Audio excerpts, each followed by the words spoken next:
this guy down, because when one guy shreds your team, that's demoralizing. Make him spread it around at least. But right now, he's showing no signs of slowing down. So a 75-yard scoring drive on just 3 plays. And it was polished off by a Giants touchdown.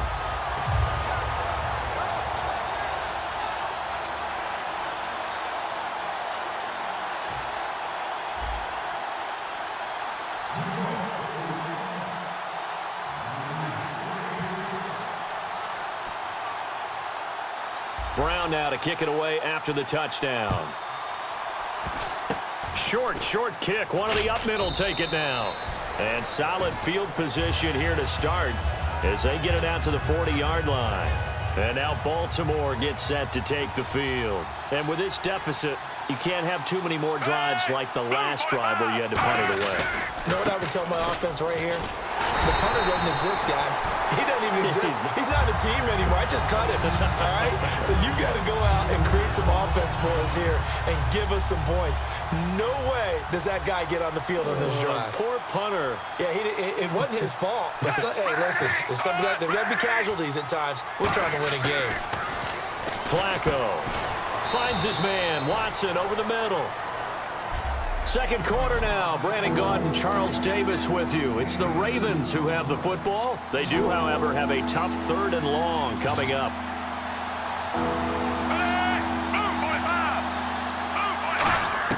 Third down. Flacco needs a decent chunk of yardage.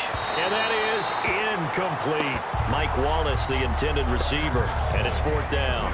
Here's Sam Cook now as he's on to punt for Baltimore. Well, they've had a pretty frustrating first half here offensively, and that just continued there with that incompletion. Yeah, definitely frustrating for them, but heartening for the other guys. Those stop troops, they're enjoying things right now because they've made it very difficult for them throughout the half. So possession goes over here on the punt. And the Giants' drive will start from deep in their territory with a 1st and 10. Eli Manning and company getting set here as they head back onto the field. And how about the start so far, Charles? 3 first-half touchdown passes. And that's how you generate excitement on a team. Keep your offense moving at a really high level. And it's also how you establish leadership, by playing that well. 3 touchdowns. And got his man complete. And they finally get him, but not before he reaches the 33-yard line. And a good quarterback facing zone coverage. If he has just a little bit of time to survey the scene, that's what's going to happen. No doubt about it. If there's no pressure, he's going to continue to pick them apart because he'll have all that time to find someone open downfield. You can only cover for so long. So maybe they want to go to a zone blitz scheme, get a little bit more pressure. Remember when Carolina did that against Denver? They lost the game ultimately. They dropped the defensive end out, and he ended up with an interception in that game in Super Bowl 50. Maybe some sort of scheme like that to try and get more pressure at the passer. To throw is Manning. His throw caught right around the 6. 18 yards there, and it'll be a 1st and goal. And the Giants' all-time leader in passing yards and completions and touchdowns. Just another connection. No doubt about it. That's the Eli Manning we know. Pushing the ball downfield and with proficiency. And he's got his man. Beckham. Touchdown, Giants. Beckham from 4 yards out. And the Giants are able to grow their lead. And, partner, they found a gap there on the post pattern, and it was in the middle 3rd of the field. And that's really difficult to do because ordinarily the safeties are back there to prevent that happening. But they found the opening and exploited it.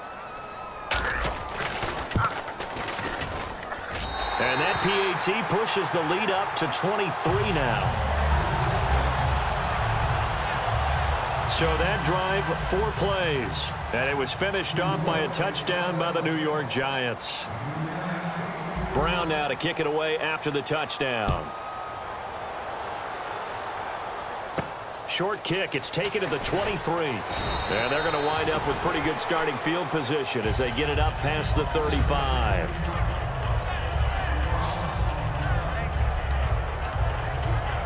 And now Baltimore gets set to take the field. And they're coming off a 3-and-out, my friend. I think they've got to look at that play sheet and go to a spot that they haven't gone before.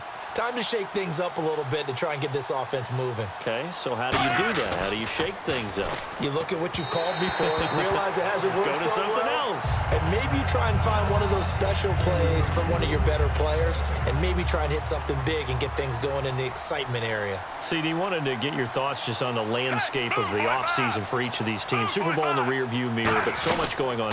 People look at the draft a lot, but there's a lot more that goes into the offseason for these front offices, is there not? It certainly is, and then even before we get to the draft, you start with the combine, that's held in Indianapolis every year, and you have about 350 of the top prospects coming together to get their physicals and interviews and on-field performance, and all that will get evaluated along with their game tape. And then you've got the free agents, all right? That starts, I believe, in early March, where now the free agents can start moving around to different teams, so your team's starting to take a little bit of shape there, free agency, because then the draft's coming up. You're trying to put your team together with new draft picks, have everyone start to move in one direction, and then you have the OTAs and mini camps. You get to see them on the field for the first time, and we start to get a better idea of how these teams are going to look when the fall begins. Second down to the offense needing 5 yards. And that's exactly what you want on a first down run. Pick up 5 yards, bring up 2nd and 5. The defensive line, though, they've got to figure out a way to out-leverage the guys up front because the offensive line is winning at the point of attack. Smith catches left side. And he's going to get this one down right to the edge of the red zone of the chalk of the 20. And Steve Smith still making catches on Madden, but his career is over, finishing it with over 1,000 grabs, over 14,000 yards, and 81 touchdowns. And no one went out better, as far as I'm concerned, than Steve Smith. Did you see his letter to the commissioner? Tell me about it. Where he said that I will no longer be around to antagonize defensive backs. And he did just that. Agent 89 out. And the offense behind the chains here, a touch on 2nd and 11.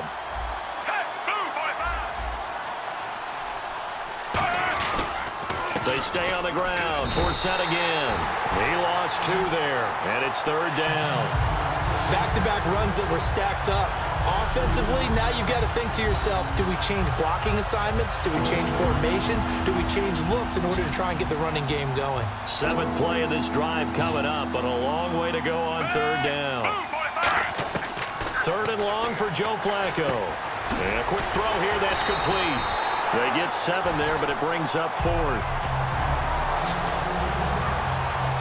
Partner, I think that completion takes the definition of dink and dunk to a different level, doesn't it? It does, and the defense was right there, kind of played into their hands.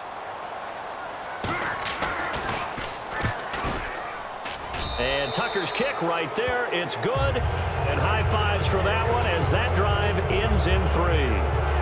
So he's been a busy man here in this first half. That's 3 field goals for him now. Not just 3 field goals, but 3 for 3. So even though this offense has struggled a bit putting it in the end zone, they've still been able to come away with points. The return man here, Dwayne Harris. He'll bring it back to just about the 25. Call it the 24-yard line.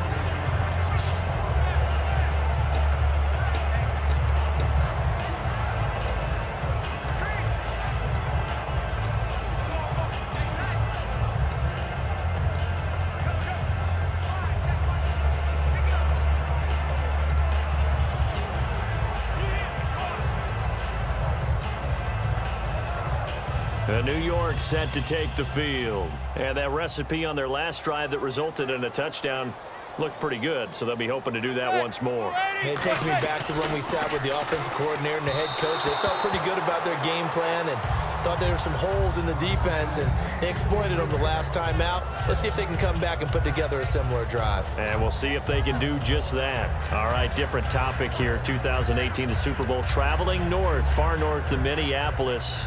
Early predictions for that one. Who you got? Well, everyone's still waiting in the NFL for a home team to play in its home stadium, right?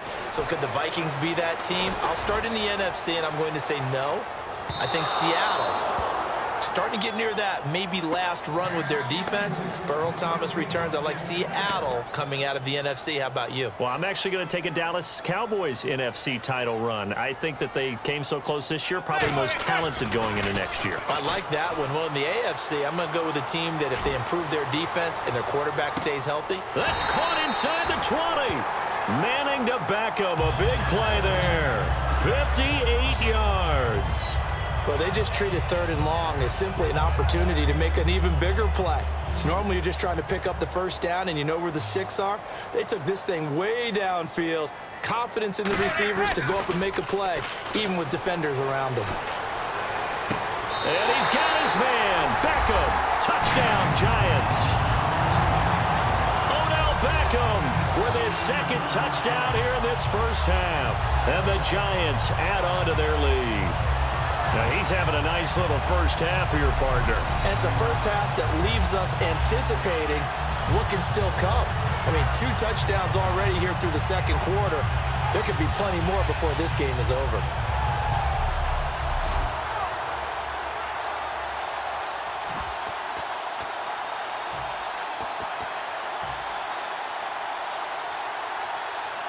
So they're going to go for 2. And on the outside, they're playing press coverage.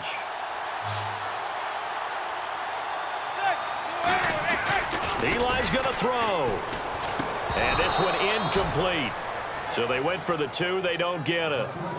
Tough there. Good pass. Hit the hands. He just couldn't bring it in. And every receiver's coach everywhere. Seeing that play, focus, focus, focus. Watch it all the way in and tuck it away.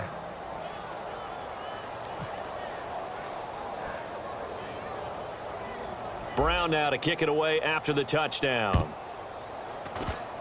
Very short kick. This will be taken by one of the up men. And they're going to have really good starting field position here as that's taken up close to the 40. Here comes the Raven offense now, ready for another possession.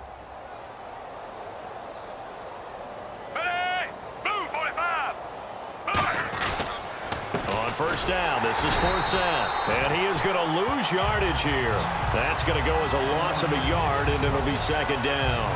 All right, partner, despite my eating habits, I'm not big enough to play offensive tackle, nor am I quick enough. But with the defensive ends nowadays and their speed, those guys have to be able to punch and dance, and it's a tough, tough job to contain them.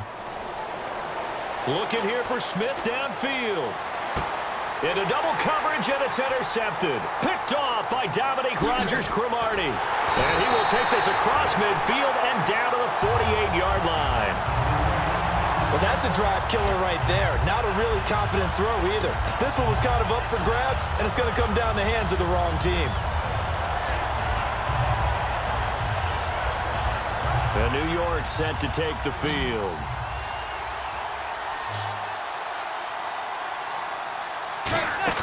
So after the INT, it's Manning.